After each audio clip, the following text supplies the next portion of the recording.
انزل من السماء ماء فسالت اودیۃ، اس نے آسمان سے پانی برساتا ہے، بارش برساتا ہے تو پھر تمام وادیاں بہنے لگتی ہیں. کیونکہ اکثر و بیشتر علاقہ جس میں قرآن نازل ہوا، میں نے آپ کو بتایا، وہ حجاز کا تھا.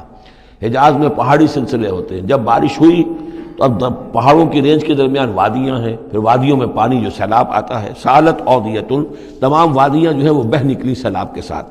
بے قدرہا، اپنی اپنی وسعت کے مطابق. کسی وادی کا کیچمنٹ ایریا زیادہ ہے تو زیادہ زوردار سیلاب آ جائے گا، کسی کا تھوڑا ہے کیچمنٹ ایریا، تھوڑا سیلاب آئے گا. فاحتمل السیل زبدا رابیہ، اور جب یہ سیلاب آتا ہے تو وہ اپنے اوپر ایک جھاگ سا اٹھا لیتا ہے. وہ جھاگ اوپر اٹھ رہا ہے، جھاگ جو ہے نظر آ رہا ہے بہت کچھ، حالانکہ ہے وہ جھاگ، اس کی کوئی حقیقت نہیں. وَمِمَّا يُوقِدُونَ عَلَيْهِ فِي النَّارِ ابْتِغَاءَ حِلْيَةٍ أَوْ مَتَاعٍ زَبَدٌ مِثْلُهُ، اور یہ جب آگ پر تپاتے ہیں دھاتوں وغیرہ کو کہ وہ زیور بنانے کے لیے یا کوئی اور ساز و سامان بنانے کے لیے، تو جب آگ کے اوپر ان کو تپایا جاتا ہے تو وہاں بھی اس کے اوپر بھی جھاگ پیدا ہو جاتا ہے اسی طریقے کا. کذالک یضرب اللہ الحق والباطل، اسی طرح اللہ تعالیٰ حق و باطل کو ٹکراتا ہے. اس کے دو ترجمے کیے گئے ہیں. اس طرح اللہ تعالیٰ حق و باطل کو ٹکراتا ہے، یا اسی طرح اللہ تعالیٰ حق اور باطل کی مثال بیان کرتا ہے.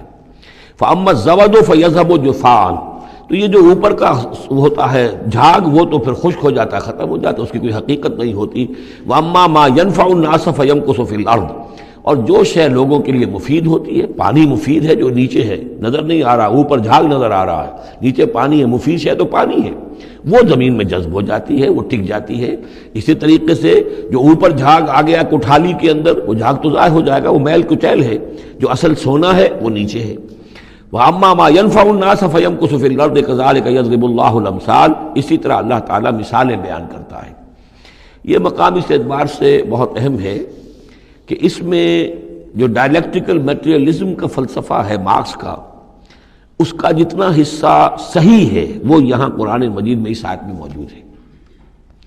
یہ جتنے بھی نظریات ہیں جدید دور کے، ان میں سے کوئی بھی ایسا نہیں ہے کہ جو 100% غلط ہو. چاہے ڈاروین کا نظریہ ہو، اور چاہے وہ فرائیڈ کے نظریات ہوں، چاہے مارکس کے نظریات ہوں، اس میں گڈمٹ ہے غلط اور صحیح. تو جہاں تک ڈائلیکٹیکل میٹریلزم کا یہ فلسفہ ہے کہ ایک شے کسی معاشرے میں پیدا ہوتی ہے، وہ دعویٰ بن جاتی ہے، تھیسس، اس کا پھر ایک رد عمل پیدا ہوتا ہے، اینٹی تھیسس. پھر یہ تھیسس اور اینٹی تھیسس ٹکراتے ہیں. ان کے ٹکرانے سے پھر ایک نئی شکل پیدا ہوتی ہے، وہ اب سنتھسس ہے، ایک بہتر شکل وجود میں آ جائے گی.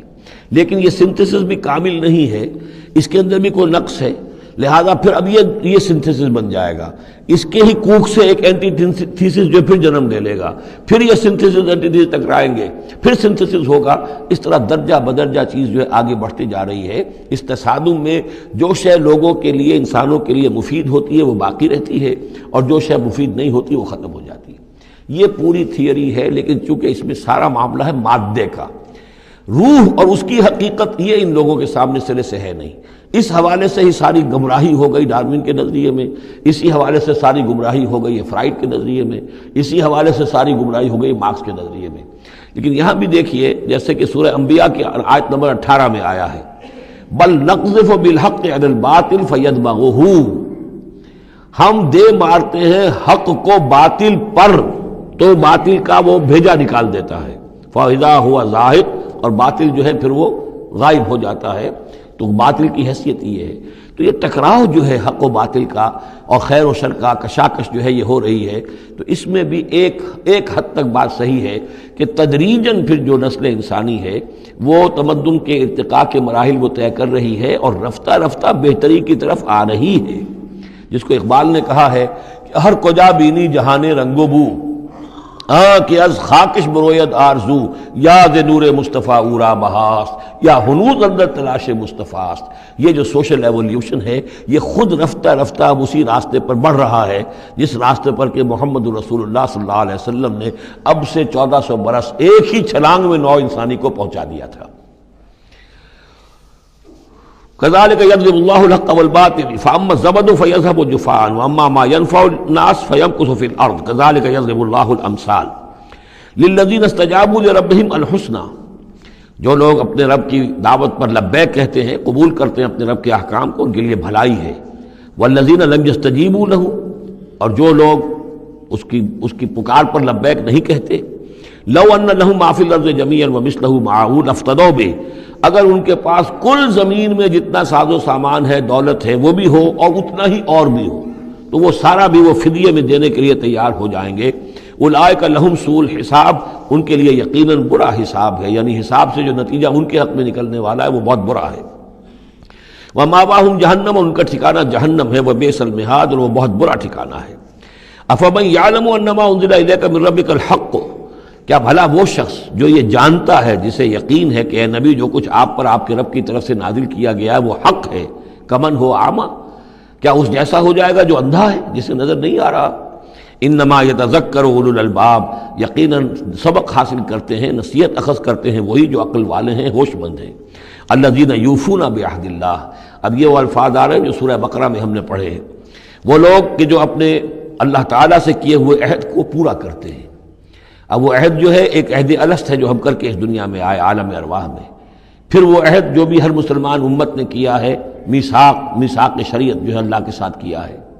ہر بندہ مومن جو عہد کرتا ہے، ان اللہ اشتری من المؤمنین انفسهم واموالهم بان لهم الجنہ، یہ سارے عہد ہیں درجہ بدرجہ. الذین یوفون بعہد اللہ، جو لوگ کہ اللہ سے کیے ہوئے اپنے عہدوں کو پورا کرتے ہیں. ولا ينقضون الميثاق، اور وہ اللہ سے کیے ہوئے اپنے وعدوں کو اور قول و قرار اور عہد کو توڑتے نہیں ہیں. والذین یصلون ما امر اللہ بہ ان یوصل، اور واقعی وہ لوگ کہ جو جوڑتے ہیں، ملاتے ہیں وہ چیز جس کی اللہ نے حکم دیا ہے کہ اسے ملایا جائے، یعنی صلہ رحمی. وَيَخْشَوْنَ رَبَّهُمْ، اور ڈرتے رہتے ہیں اپنے پروردگار سے. وَيَخَافُونَ سُوءَ الْحِسَابِ، اور وہ ڈرتے رہتے ہیں حساب کی برائی سے، کہیں ایسا نہ ہو کہ اس دن کے حساب کتاب کے نتیجے میں ہمارے لیے شامت آ جائے. وَالَّذِينَ صَبَرُوا ابْتِغَاءَ وَجْهِ رَبِّهِمْ، اور وہ لوگ جنہوں نے صبر کیا اپنے رب کی رضا جوئی کے لیے. وَأَقَامُوا الصَّلَاةَ، اور نماز قائم کی. وَأَنفَقُوا مِمَّا رَزَقْنَاهُمْ سِرًّا وَعَلَانِيَةً، اور خرچ کیا اس میں سے جو ہم نے انہیں دیا تھا، وہ پوشیدہ طور پر بھی، چھپے ہوئے بھی اور اعلانیہ بھی. وَيَدْرَؤُونَ بِالْحَسَنَةِ السَّيِّئَةِ، اور وہ کوئی برائی ہوتی ہے تو اسے بھلائی سے دور کرتے ہیں. برائی کا جواب برائی سے نہیں دیتے، بلکہ کوئی شخص برائی کرتا ہے تو اس کے ساتھ بھلائی کرتے ہیں تاکہ اسے کوئی شرم آئے اور اس کے اندر سے بھی کوئی اگر سوئی ہوئی نیکی ہو تو وہ جاگ جائے. اولئک لہم عقبی الدار، یہ وہ لوگ ہیں جن کے لیے آخرت کا گھر ہے، یعنی بہت اچھا ہے. اللہم ربنا اجعلنا منہم، اللہم ربنا اجعلنا منہم. جنات عدن، وہ باغات ہیں رہنے والے، ریزیڈینشل گارڈنز ہیں، یدخلونہا، جس میں وہ داخل ہوں گے. ومن صلح من آبائہم وازواجہم، اور جو بھی صالح ہوں گے ان کے آباء میں سے، ان کی بیویوں میں سے. وذریاتہم، اور ان کی اولاد میں سے. والملائکۃ یدخلون علیہم من کل باب، اور ہر دروازے سے جنت کے فرشتے ان کے سامنے حاضر ہوتے رہیں گے. سلام علیکم، اور سلام کرتے رہیں گے انہیں. بما صبرتم، سلامتی ہو آپ پر جو آپ لوگوں نے صبر کیا. فنعم عقبی الدار، تو کیا ہی اچھا ہے یہ عاقبت کا گھر. یہاں نوٹ کر لیجئے کہ یہ جو فرمایا گیا ہے کہ جو اہل ایمان ہیں جن کو جنت اللہ تعالیٰ دے گا، تو ان کے آباء و اجداد میں سے بھی، ان کے آباء میں سے اور ان کی بیویوں میں سے، ان کی اولاد میں سے بھی جو صالح ہوں گے انہیں ان کے ساتھ شامل کر دے گا. اس کا کیا مطلب؟ ظاہر بات ہے کہ ان کے آباء میں سے، اولاد میں سے کافر ہوں گے تو وہ تو نہیں آ سکتے، لیکن صالح ہوں گے، وہ جو کم سے کم بیس لائن ہے، انبیاء، صدیقین، شہداء، صالحین، اس بیس لائن کے اوپر اگر ہیں تو ہو سکتا ہے کہ کسی شخص کا رتبہ تو ہے اونچا، بڑے اعلیٰ درجے کی جنت میں جا رہا ہے، اس کا والد جو ہے وہ اس درجے اونچی جنت کا مستحق تو نہیں ہے، لیکن بیس لائن اس نے بھی پاس کر رکھی ہے، وہ صالحین میں سے ہے. اللہ تعالیٰ ان کو بھی اٹھا کر اس کے ساتھ شامل کر دیں گے تاکہ یہ گویا کہ ان کا اعزاز ہوگا. اولاد ہے، اولاد اس درجے کی تو نہیں ہے، لیکن یہ کہ بہرحال ہے وہ صالح، تو اس کا بھی درجہ اونچا کر دیا جائے گا.